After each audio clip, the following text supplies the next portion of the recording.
If you think The Last of Us is just a work of fiction, think again. Because nature created its own version of this story millions of years ago.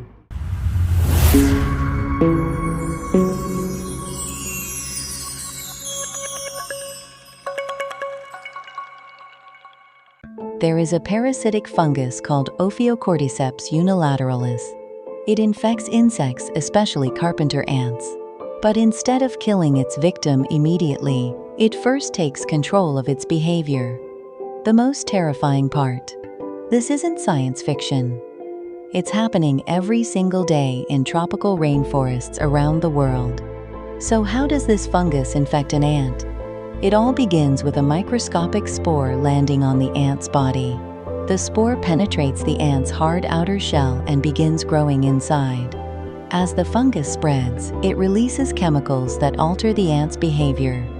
The infected ant leaves its colony, climbs to a specific height on a nearby plant, and clamps its jaws tightly onto the underside of a leaf. Scientists call this the death grip. Once the ant is locked in place, it dies. But why would the fungus force the ant to climb? Because height gives the fungus the perfect conditions to reproduce. Higher humidity, stable temperatures, and better airflow allow its spores to spread much farther. In other words, the ant becomes a living launch platform for the fungus.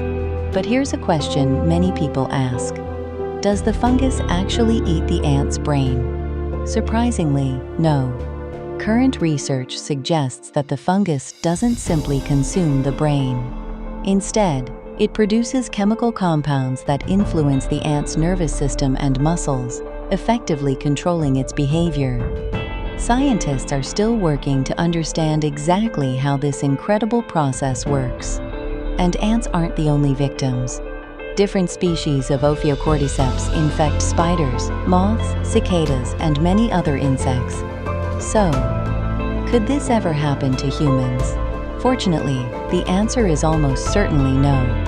The human body is much warmer than an insect's body, and our immune system is far more complex. This fungus has spent millions of years evolving to infect specific insects, not humans.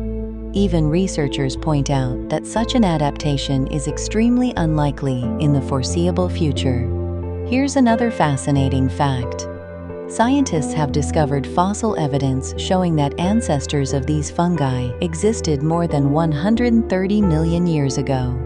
That means these organisms were manipulating insects long before humans ever appeared. As disturbing as they seem, these fungi play an essential role in nature. Without them, populations of certain insects could grow out of control, disrupting the balance of entire ecosystems. And one last thing. Not every cordyceps fungus creates zombie insects. Scientists have identified more than 100 species of Ophiocordyceps, but only some are capable of manipulating the behavior of their hosts. Each species has evolved to infect only a limited range of insects. If you thought this was the strangest organism on Earth, wait until the next episode. We'll discover a creature that may never truly grow old. This is Arcavora, where science tells stories.